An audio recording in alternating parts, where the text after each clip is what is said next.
શું તમારા ચાઇલ્ડને બોલતી વખતે ઉચ્ચારણમાં મુશ્કેલી થાય છે? તો ફ્રેન્ડ્સ, તેનું રીઝન ટંગ ટાઈ હોઈ શકે છે. Hello friends, I am doctor Mansi Patel, associate head dentist at B² dental studio.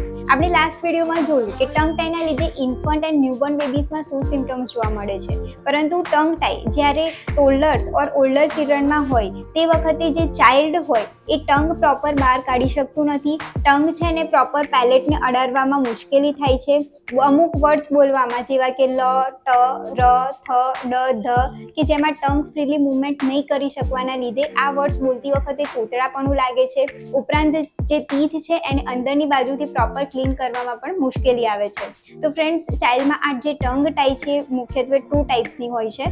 First, anterior tongue tie, કે જેને ઇઝીલી જોઈ શકાય છે, જેમાં ટંગની ટીપ છે એ ફ્લોર ઓફ ધ માઉથ જોડે અટેચ હોય છે. જ્યારે આ જે ચાઇલ્ડ છે આખી ટંગ બહાર કાઢે ત્યારે ટંગ 2 ભાગમાં વહેંચાઈ જાય છે ફોલ્ડ, ટિશ્યુ ફોલ્ડના લીધે, અને જેના લીધે હાર્ટ શેપ જેવું લાગે છે. અને પોસ્ટિરિયર ટંગ ટાઈ, કે જે સરળતાથી જોઈ નથી શકાતી બિકોઝ એ પોસ્ટિરિયર ટંગની પોસ્ટિરિયરલી અટેચ થયેલી હોય છે. પરંતુ આ વધારે ક્રિટિકલ કન્ડિશન છે જેનાથી ફંક્શનાલિટી પ્રોબ્લેમ વધારે આવતા હોય છે. આ જે ટંગ ટાઈ છે એને કોટરીની મદદથી વિધાઉટ એની સુચર, વિધાઉટ એની બ્લડ આપણે રિમૂવ કરી શકીએ છીએ. સિંગલ સિટિંગનું જ કામ હોય છે. ટંગ ટાઈ રિમૂવ કર્યા પછી ટંગ છે ફ્રીલી મૂવમેન્ટ કરી શકતી હોવાથી જે ચાઇલ્ડ છે એના પ્રોનાઉન્સિએશનમાં પણ બી સારું એવું ઇમ્પ્રુવમેન્ટ થાય છે. ટંગ છે એને પેલેટ પર ઇઝીલી અડાડી શકાય છે. ટંગ છે એને આખી પ્રોપર બહાર કાઢી શકાય છે.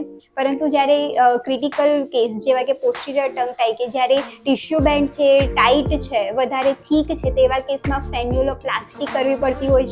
પછી અંદર જીએ કરવામાં આવતી હોય છે અને ટ્રીટમેન્ટ કર્યા પછી સુચર પણ લેવું પડતું હોય છે. ટંગ ટાઈ રિમૂવ કર્યા પછી પોસ્ટ ઓપરેટિવલી ટંગ સ્ટ્રેચિંગ એક્સરસાઇઝ કરવાની હોય છે.